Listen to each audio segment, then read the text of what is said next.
Al-Ándalus y especialmente a Diego y a Jesús por esta invitación. Simplemente, bueno, aclarar que la charla la vamos a hacer entre los dos. Yo soy Alfonso Ureña y Arturo, ¿no? Somos miembros del Grupo de Investigación Sistemas Inteligentes de Acceso a la Información de la Universidad de Jaén, que es un grupo, en este caso, pues referente en procesamiento del lenguaje natural, ¿no? Anteriormente ha dicho Víctor, creo recordar, decía que, bueno, que a los informáticos nos da mucho repelús, ¿no?, el tema de trabajar con texto. Pues yo tengo que decir que llevo ya casi 30 años trabajando con texto, ¿no? Porque independientemente de la explosión actualmente acerca de los modelos del lenguaje, pues lógicamente se ha ido avanzando mucho. Esta explosión se ha ocasionado, lógicamente, por todo el trabajo previo que se ha venido realizando. Bueno, somos un grupo de investigación que tiene gran experiencia en acometer muchos proyectos. Tenemos más de 60 proyectos que hemos acometido y muchos de ellos en marcha y sobre todo muchos de transferencia tecnológica con empresas. Es decir, nosotros nos encargamos de la parte investigadora, ¿no? Aquí se habla de innovación, pero nosotros también tenemos ese componente en las universidades en cuanto a investigación. Una financiación de pues, más de 4 millones de euros en los últimos años, ¿no? Bueno, simplemente es una foto de todo el equipo en el congreso pasado que celebramos de la Sociedad Española para el Procesamiento del Lenguaje Natural. Me han presentado como presidente, porque he sido muchas veces presidente de la Sociedad Española del Procesamiento del Lenguaje Natural. Ya no lo soy, pero sigo formando parte, lógicamente, de la sociedad, al igual que el resto de mis compañeros. Bien, para entrar un poco en materia, se está hablando de inteligencia artificial y tenemos que hablar, en definitiva, se habla de lenguaje natural. En los casos de uso hemos oído el lenguaje natural. ¿Qué es el lenguaje natural? Pues el lenguaje natural es el lenguaje que tal cual yo me estoy comunicando, ¿no?, con vosotros o con ustedes, ¿no? Básicamente, pues son las lenguas, ¿no? Sin embargo, esto entra en contraposición con los lenguajes artificiales que se han necesitado crear, lógicamente, para facilitar esa comunicación. Se crearon los lenguajes de programación, desde el lenguaje máquina, ensamblador, hasta los lenguajes de medio y alto nivel, para facilitar la comunicación con las máquinas. O se creó el lenguaje musical y demás. Pero la manera natural de comunicarnos es el lenguaje natural. Ya se ha dicho anteriormente, es decir, el hombre evolucionó gracias al lenguaje, que era capaz de poderse comunicar.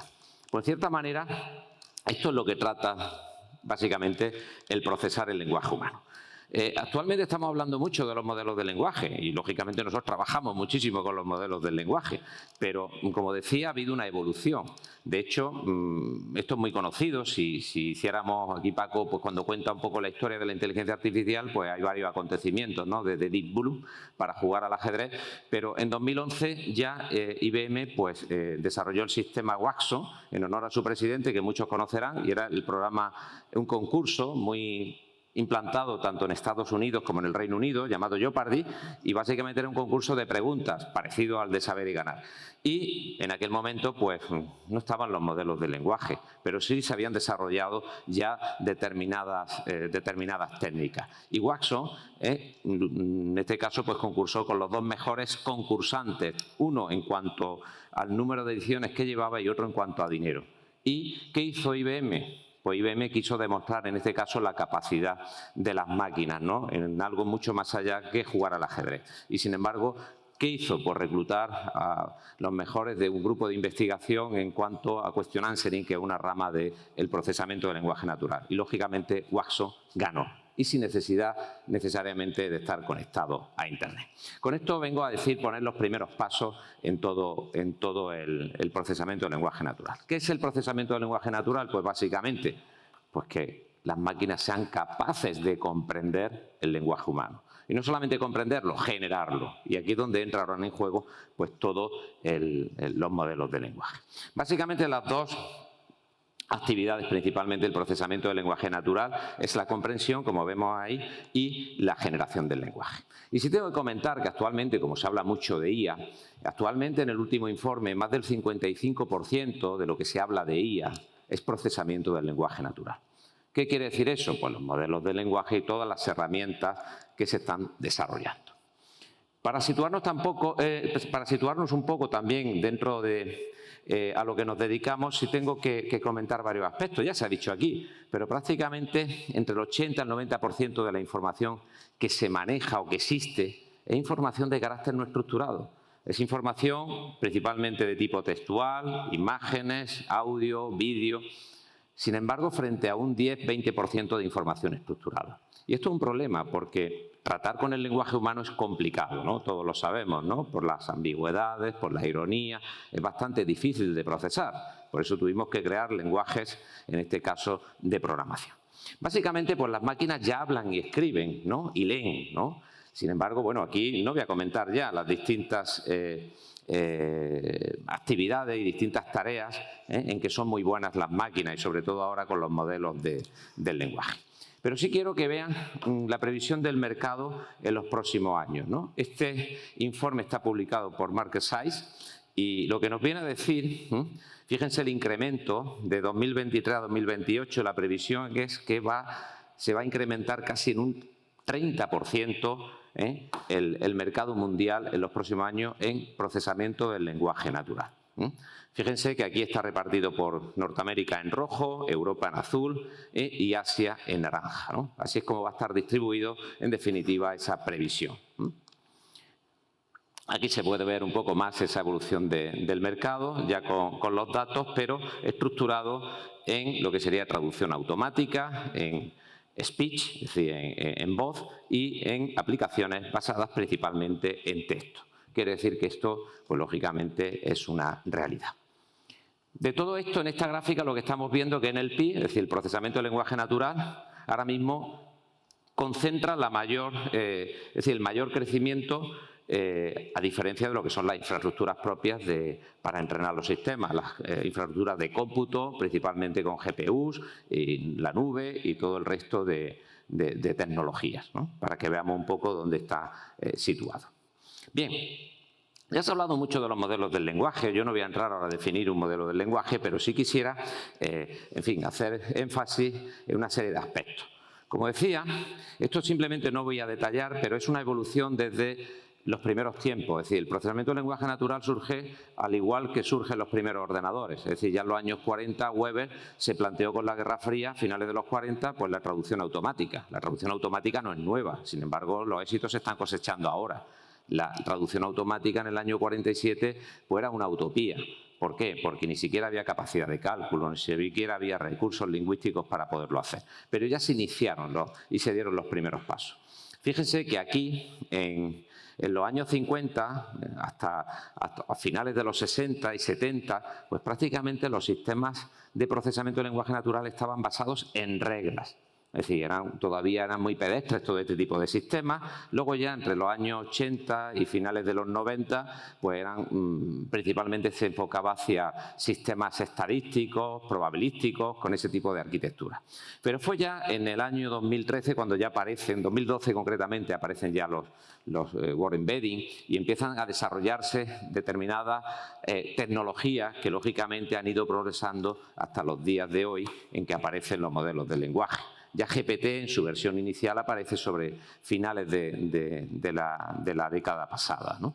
Entonces, bueno, pues aquí aparecen ya prácticamente todos los modelos del lenguaje de los que aquí se han enumerado. Y esta es la situación actual. Esto es muy importante, es decir, ver que hemos llegado aquí, lógicamente, porque han ido sucediendo una serie de acontecimientos que han ido evolucionando pues todas las técnicas. ¿Qué quiere decir esto? ¿Que las máquinas hablaban y escribían anteriormente? Sí. No con la misma generación que son capaces de hacerlo, pero sí en tareas muy específicas. ¿Por qué hoy? Pues básicamente todos lo entendemos, porque tenemos una ingente cantidad de datos digitalizados, datos, recursos lingüísticos en diferentes formatos. Por otra parte, tenemos capacidad de cálculo, es decir, hemos evolucionado y aparecen una serie de GPUs. Y por otra parte, tenemos la tecnología. Tenemos los transformers, tenemos los modelos. Esto se ha conjugado de manera que se ha hecho posible que la situación sea propicie para que se pueda realizar.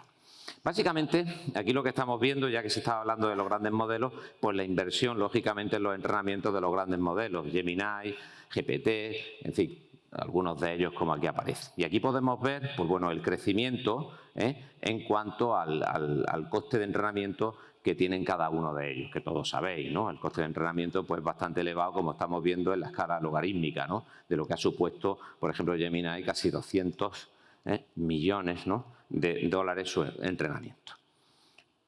Bien, por otra parte, Aquí hablábamos anteriormente de los modelos, estaba hablando de los modelos abiertos y de toda de todo lo que están suponiendo lo que son los modelos fundacionales de las grandes empresas, de las grandes tecnológicas, y estamos viendo que, en realidad, pues fijaros el número de modelos en cuanto a organizaciones como Google, Meta, Microsoft, OpenAI. Sin embargo, fíjense, solamente lo que es la academia, yo vengo del mundo de la academia, de la universidad, pues solamente pues, el laboratorio de Shanghai de inteligencia artificial y la Universidad de Berkeley y Stanford pues son las únicas presentes en esta carrera. Es difícil competir, lógicamente, con todos estos modelos, por así decirlo, fundacionales. Bueno, aquí también podemos ver cómo está cambiando, ¿no? En este caso, en cuanto a las habilidades, los trabajos, en cuanto a IA generativa, ¿no? Prácticamente todo es IA generativa en cuanto a los puestos de trabajo, lo que se está pidiendo, pero se está pidiendo gente que tenga conocimiento en modelos del lenguaje, concretamente en ChatGPT muchísimo, como estamos viendo, en ingeniería de prompts, algunos de ellos, ¿no? Para que veamos cómo está evolucionando el mercado. Bien, por otra parte ya se ha hablado un poco toda esta colección de datos que son necesarios. Aquí se ha dicho de la calidad del dato, es decir, los modelos se entrenan con crawlers, ¿no? Básicamente de coger ingente cantidad de información del orden de teras, dependiendo de los parámetros que se esté, en este caso, generando el modelo, y esos datos, pues, muchas veces ni siquiera se tienen en cuenta. Hablábamos de los derechos de autor, ya incluso Sam Altman, el creador de ChatGPT, decía que se habían tenido que violar los derechos de autor, ¿no? Con lo cual, en fin, todos esos datos pues, son preentrenados para crear los modelos fundacionales. Todos sabemos que los modelos se llaman fundacionales porque son los fundamentos, ¿no? Son como los cimientos de una casa para luego emplearlos posteriormente.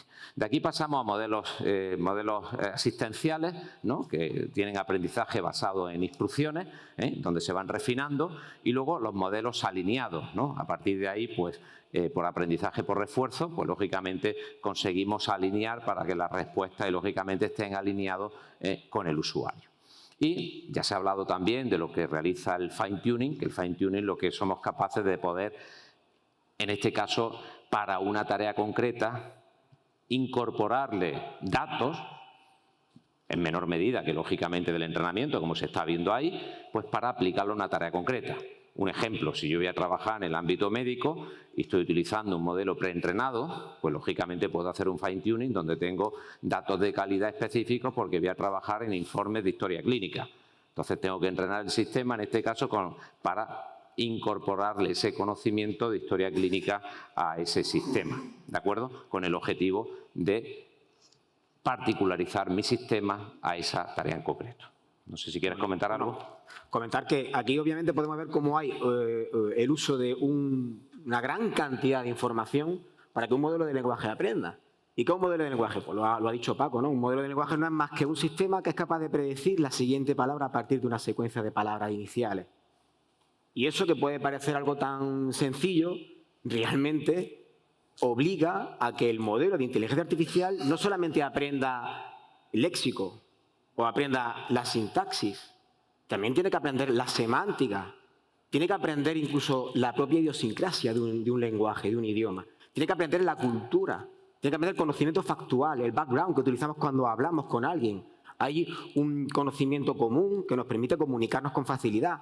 Todo eso va penetrando en la red neuronal y va permeando y creando esos patrones que, no sé si nos fijamos aquí vemos que hay una imagen que tiene una simetría que es en horizontal, en vertical y 2 en diagonal. Pues con esos 4 ejes, ¿no? Vemos que hay una imagen que, siguiendo esos 4 ejes, es capaz de generar un patrón, generar una imagen. Si sabemos que eso es así, si hemos reconocido que hay esos 4 ejes de simetría, podríamos generar más imágenes como esta. Pero para eso tendríamos que fijarnos muy bien. Y es lo que hace el modelo. Se fija muy bien esa secuencia de palabras y poco a poco, a raíz de esa labor intensa de durante miles, millones, trillones de pasadas sobre texto humano, poder ver cómo es esa secuencia, el modelo poco a poco, en los parámetros de la red, va aprendiendo esos patrones. Y esos patrones son de una abstracción cada vez mayor. Cuanto más parámetros, más capacidad de abstracción. Por eso tenemos cada vez modelos más grandes, pero que necesitan una cantidad de entrenamiento enorme. Y eso solamente lo pueden hacer las grandes empresas o las grandes corporaciones que sean capaces de entrenar y gastar esos 200 millones de dólares para poder generar esos patrones, ¿no? Pero cuando ya queremos que el modelo no solamente me diga la siguiente palabra, sino que interactúe con una persona, lo que queremos es que aprenda esa interacción. Luego, de nuevo, seguimos modelando, pero basándonos en instrucciones, ¿vale? Vamos después a intentar que el modelo responda correctamente. No me digas cosas que no queremos, no me utilice un lenguaje ofensivo, no me utilice estereotipos, no responda y vaya, por ejemplo, con temas que no son los que yo quiero. Queremos alinearlo a las preferencias del usuario. De nuevo, volvemos a hacer un entrenamiento.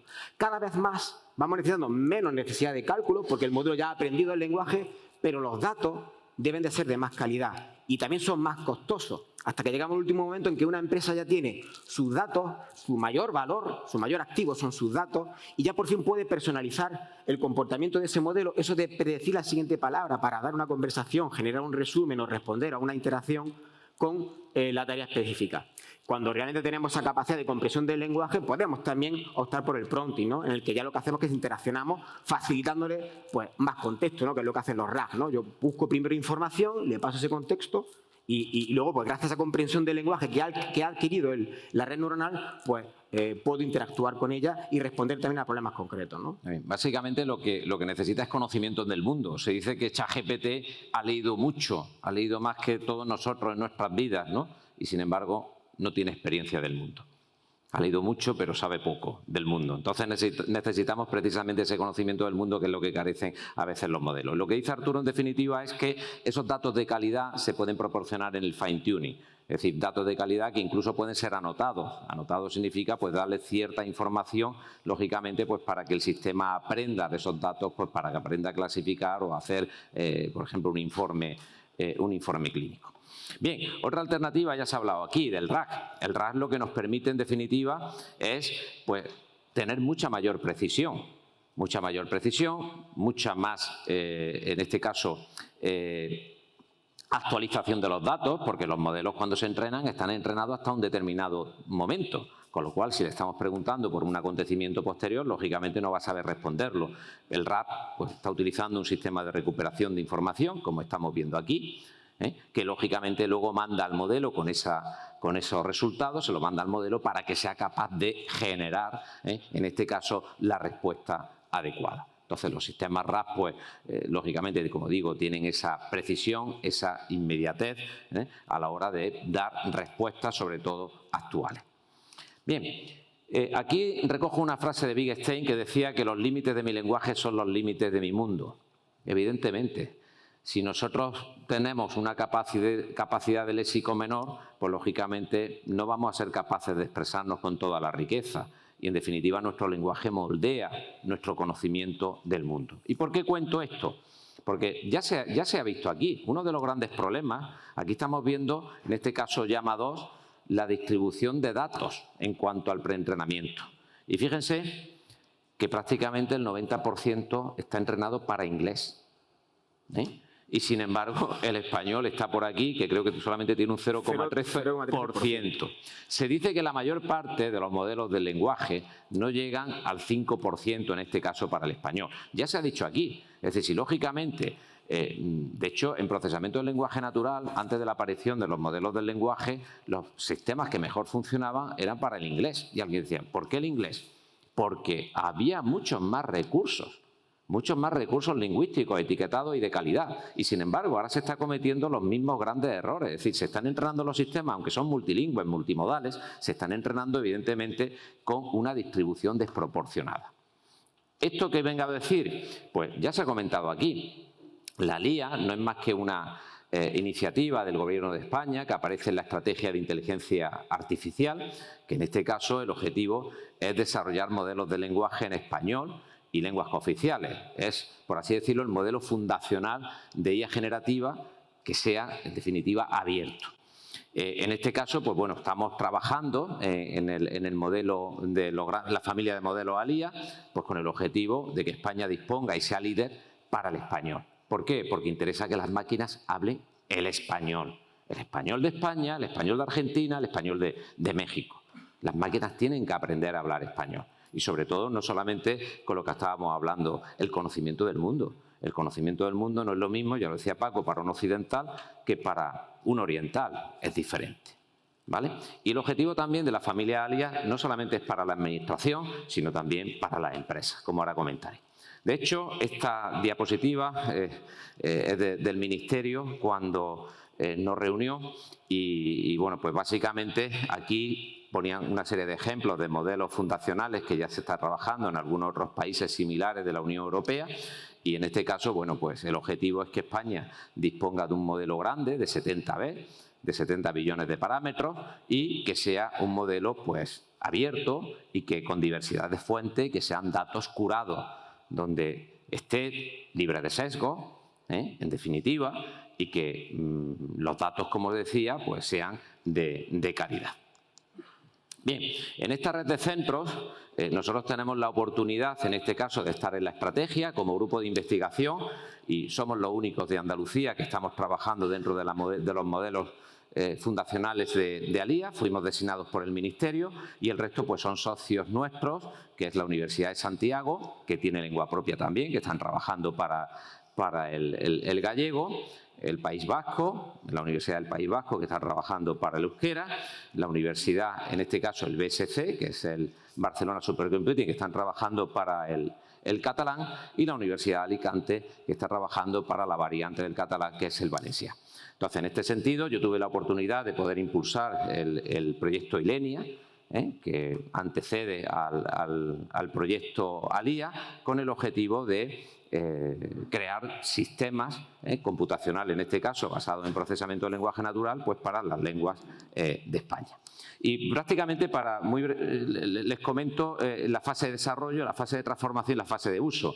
El objetivo, como decíamos, es disponer de datos de bastante calidad, corpus textuales, datos en bruto, donde luego se curarían, tener también modelos de voz, de traducción y luego el despliegue, crear también modelos pequeños, los SLM, en vez de los modelos grandes del lenguaje, pues modelos pequeños y, lógicamente, pues esto llevarlos a las empresas orientadas a diseño de aplicaciones y que esto se pueda trasladar principalmente a empresas, ciudadanos y el sector público. Este es el objetivo, construir sistemas que sean transparentes, que puedan ser supervisados, que sean certificados y que sean confiables. Ese es el objetivo, en este caso, de este tipo de modelos. Y ahora paso a mi compañero Arturo, que va a exponer los diferentes casos de uso en los que estamos trabajando actualmente. Hemos seleccionado algunos de ellos, algunos no podemos decir la empresa, alguna multinacional con la que estamos trabajando porque no estamos autorizados ni siquiera para nombrarlos. Le paso la palabra a Arturo. No, muchas gracias, Alfonso. A ver, la ponencia que ha hecho antes Víctor es muy ilustrativa porque ha comentado un poco y clasificado los distintos ámbitos donde la inteligencia artificial se está aplicando en la empresa. Yo voy a simplificar todavía más, ¿no? Y es una en la que estamos utilizando la IA generativa para el tema del copilotaje. Es decir, yo tengo ahí una inteligencia que me va a acompañar a mí, es decir, la inteligencia va a acompañar al ser humano para aumentar su capacidad de trabajo, para aumentar su capacidad de resolución de problemas, su toma de decisiones, su comprensión del mundo o su acceso al conocimiento, ¿no? Y luego otro en el que realmente lo que estamos integrando es esa inteligencia artificial ya en actividades más autónomas, en tareas muy concretas para que se resuelvan de manera independiente, de manera automática, ¿no? Bueno, aquí hay una lista en la que cuando hablamos de copilotaje, pues todo este tipo de casos de uso entrarían dentro de ese epígrafe, ¿no? Lo que buscamos es aumentar la productividad del usuario y al mismo tiempo pues reducir los costes. Si yo aumento mi productividad, si soy capaz de hacer más cosas en menos tiempo, obviamente pues eso debería repercutir. Hay que ver el balance entre lo que cuestan estas tecnologías, el impacto que tienen y luego lo que, pues lo que supone como beneficio, ese balance, pero busco ese aumento de productividad y esa reducción de costes. Por ejemplo, preparación de informes y resúmenes.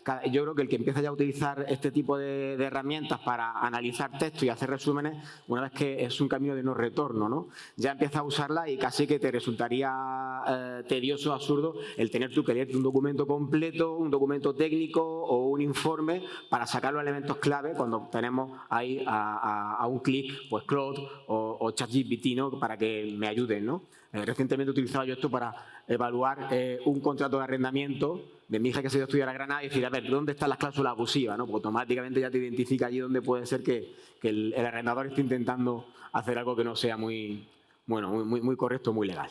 El caso que, bueno, en fin, tenemos también el tema del análisis de datos. Esto también es muy interesante. Pensemos que los modelos de lenguaje, como bien ha comentado Alfonso, hablamos de lenguaje natural y lenguaje artificiales. Pero es que estos modelos aprenden secuencias, aprenden probabilidad de distribución de palabras y son capaces de aplicarse tanto a lo artificial como a lo natural. Lo hacen muy bien con lo natural, que ha sido lo sorprendente, por eso hablamos de inteligencia artificial, pero es que también generan código.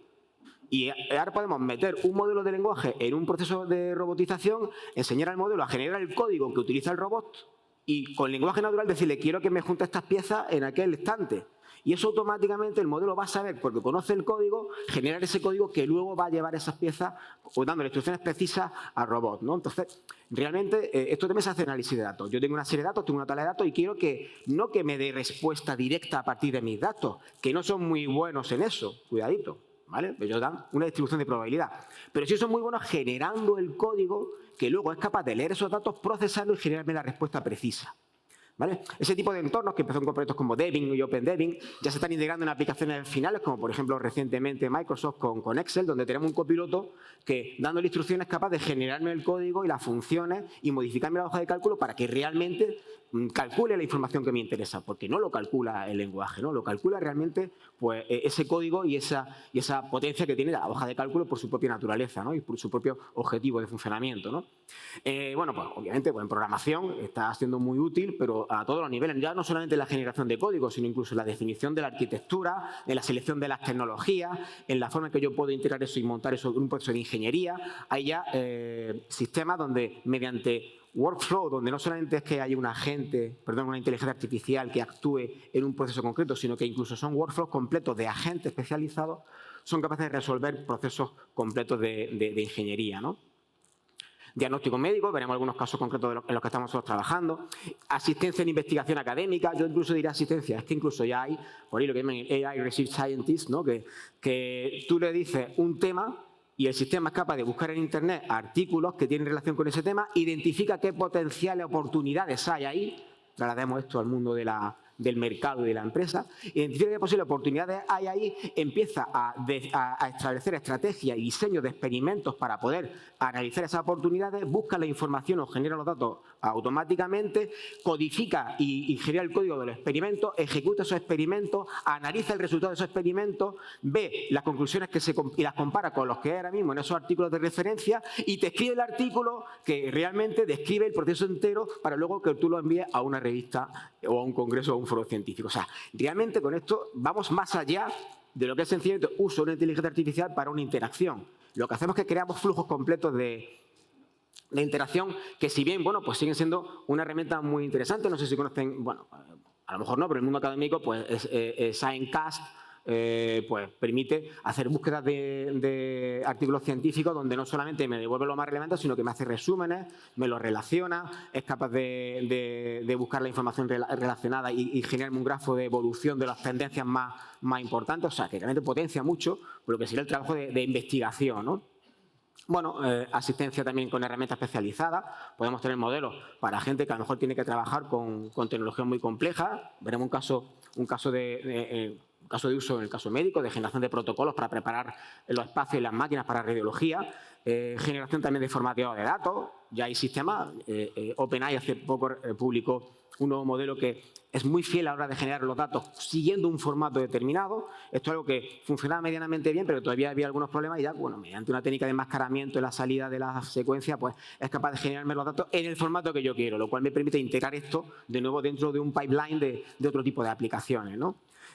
Bueno, la búsqueda de respuestas en bases de datos, esto ya lo hemos comentado con el tema de los RAG. Nosotros tenemos ahora también un proyecto en marcha con el Laboratorio Europeo de Física de Partículas, el CERN, donde están utilizando toda su colección de documentos de física de alta energía, toda la colección INSPIRE, para que el investigador pueda hacer investigación yendo más allá, preguntando a esa colección, no buscando información, sino preguntando a eso como si fuera realmente una base de conocimiento y preguntando, pues, qué tipo de vacío necesito yo para hacer este tipo de reacción, qué tipo de partículas pueden intervenir a estos niveles de energía, etcétera, etcétera, ¿no?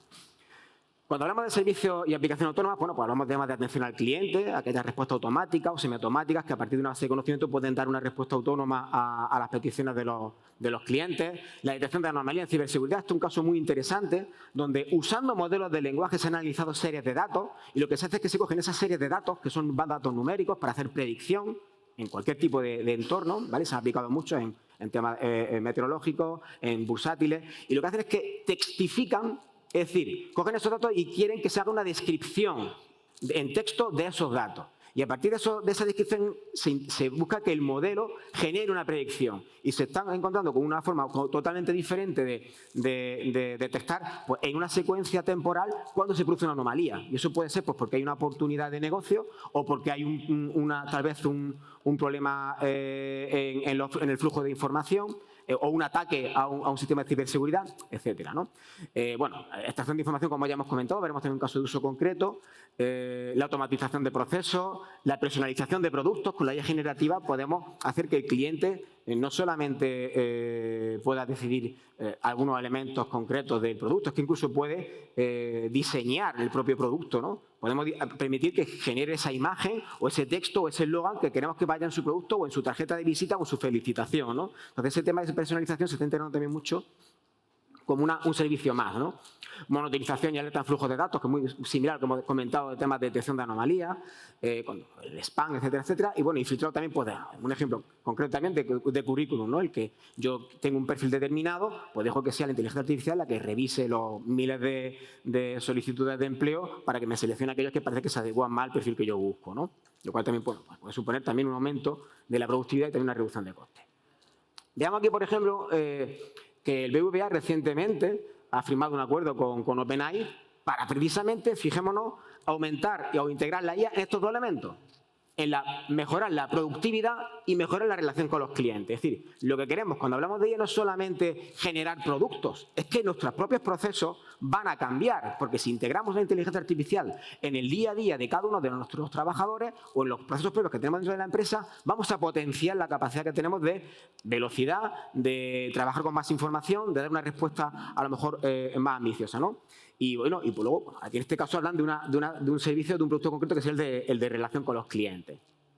Bien, vamos ya con los casos de uso concreto.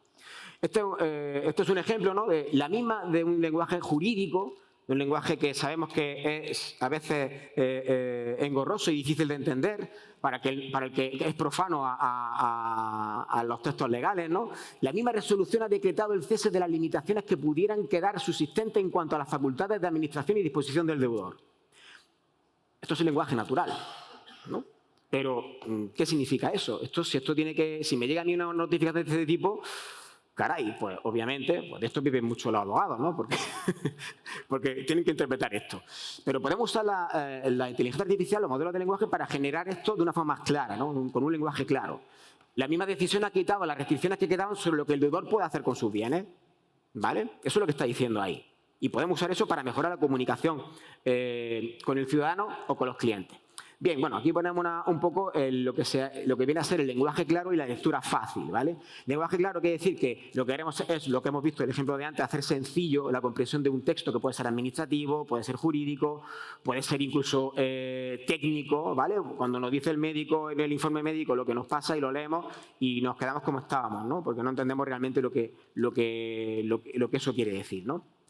Y luego la lectura fácil, que lo que busca es realmente, sobre todo en esa segunda fila, lo podemos ver, lo que se busca es que personas que tienen determinadas dificultades de comprensión, pues siguiendo unas pautas de redacción, seamos capaces de adecuar eso para que esas personas que a lo mejor tienen unas limitaciones cognitivas sean capaces también de entender el texto, ¿no? El texto o la historia o la información turística o de marketing que queremos publicitar de un producto, ¿no? Entonces, bueno, esto es una cosa que ya se está implantando de una forma cada vez más relevante. Ya había una ley de 2013 de transparencia a la información pública y buen gobierno y ya se está ya exigiendo cada vez más, ¿no?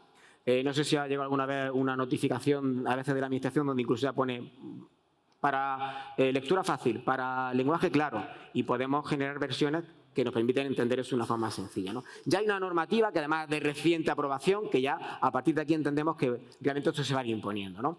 Tenemos un proyecto en Ecuador, en Guayaquil, donde hemos generado un sistema de simplificación para que la población, sobre todo con una población que tiene un nivel de baja alfabetización relevante, pues pueda comunicarse mejor con la administración pública, ¿no? Este es un caso en el ámbito de la de la medicina, ¿no? Donde, bueno, pues sabemos que los informes de alta son documentos muy claves. ¿Por qué? Porque da información crítica tanto a profesionales médicos como también al propio usuario. El problema es que eso no siempre es fácil. No solo es fácil, es complejo y se lleva mucho tiempo el generar esos informes y luego su comprensión no siempre es sencilla, sobre todo por parte de los usuarios, ¿no? En este proyecto lo que se ha desarrollado ya, que está en marcha en el Servicio Andaluz de Salud, pues es precisamente el que el modelo sea capaz de asistir a la generación de ese informe de alta a partir de los datos de todo el tratamiento y proceso clínico. Luego, después, se puede generar también un modelo, una versión simplificada que el usuario final sea capaz de entender, ¿no? Que es lo que también buscamos. Sí, el objetivo de este proyecto, básicamente, yo creo que lo ha contado muy bien, es un proyecto que tenemos con el SAS, concretamente con el Servicio de Cardiología, y el objetivo cuando se habla de simplificar no es resumir. Simplificar significa disminuir la complejidad, porque todos somos legos en algún dominio. En el dominio médico, cuando leemos un informe, pues lógicamente muchas veces no lo entendemos, si es grave o no es grave, o en el ámbito jurídico.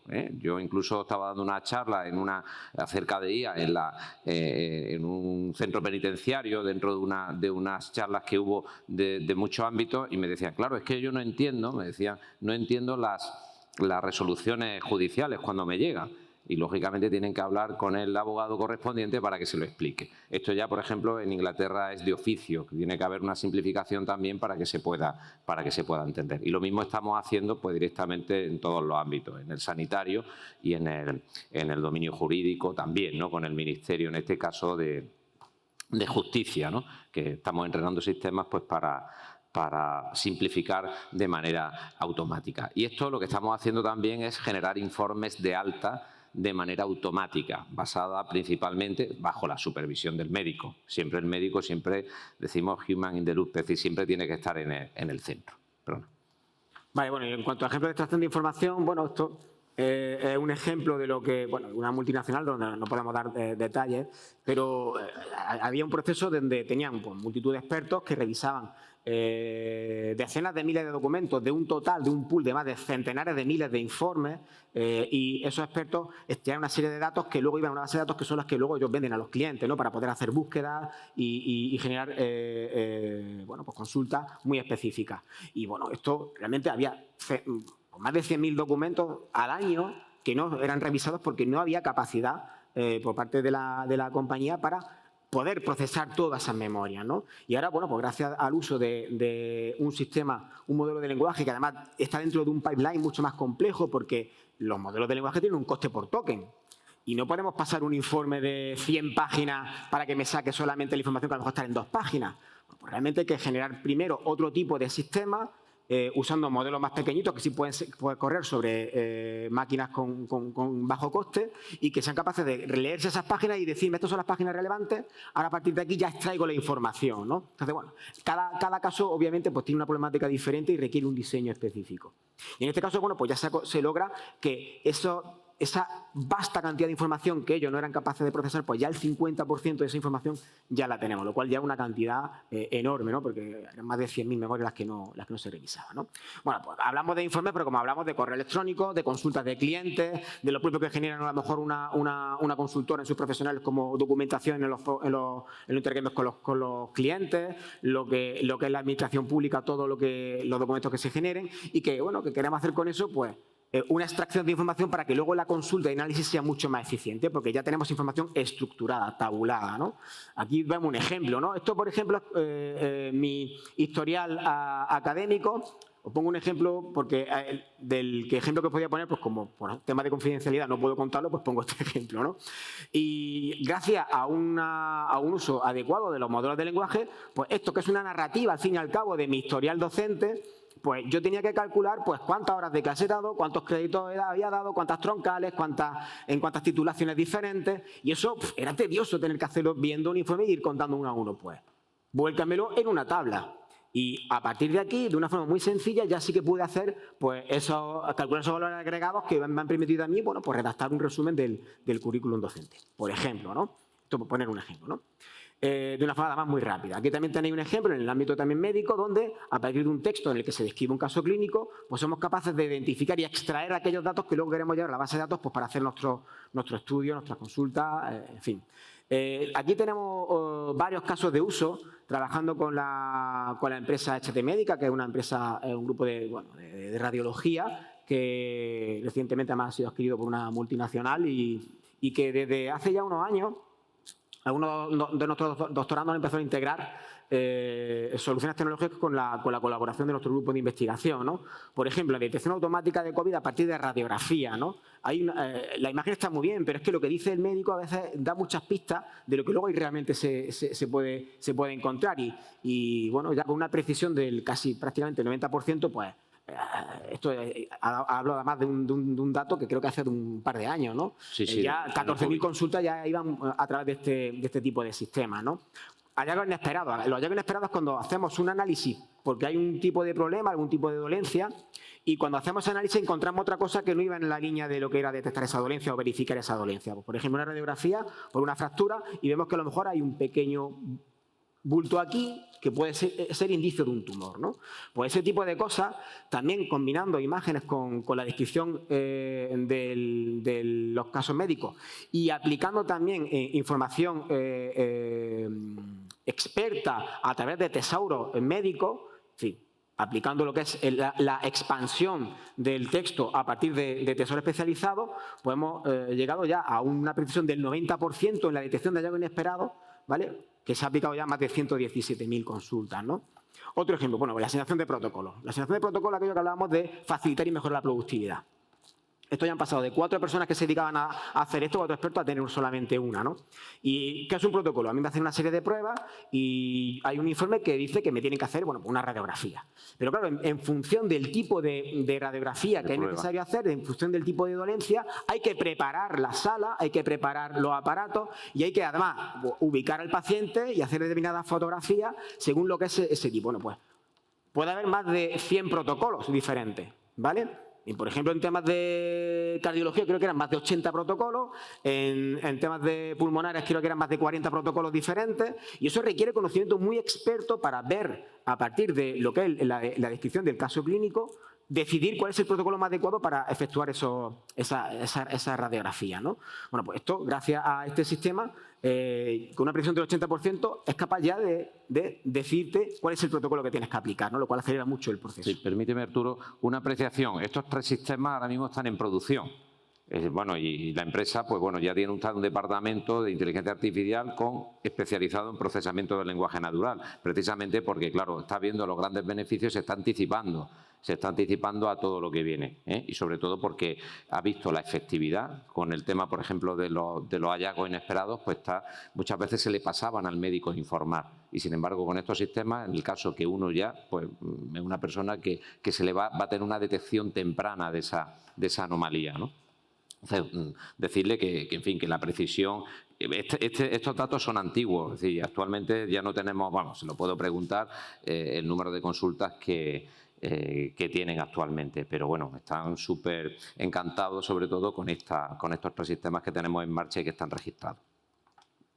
Bien, bueno, para terminar, lo que sí que queríamos dejar aquí un poco una reflexión, ¿no?, de lo que está suponiendo estos cambios. Que entiendo que todos los que estáis aquí porque estáis interesados en ver qué supone la llegada y la ola de la inteligencia artificial, pues es una cosa que ha venido para quedarse, no hay ninguna duda. No es una especie de moda pasajera que mañana pues seguiremos haciendo las cosas de una forma diferente y la IA pues fue solamente una especie. No, esto es algo que ya lo estamos utilizando, ya lo estamos integrando.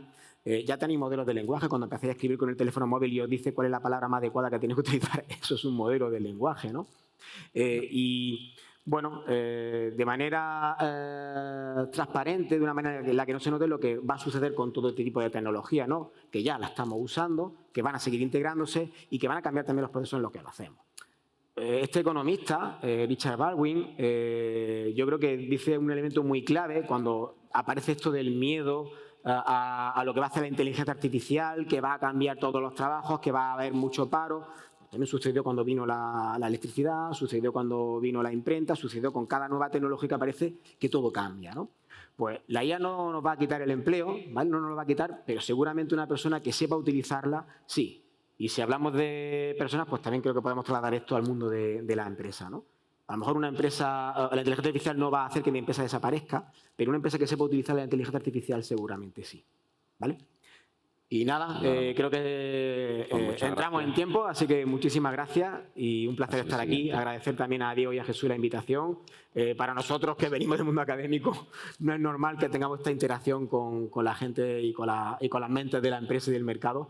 Creo que ojalá hubiera más interacciones de este tipo, porque creo que hay mucho potencial tanto a nivel empresarial como a nivel de investigación en España, ¿no?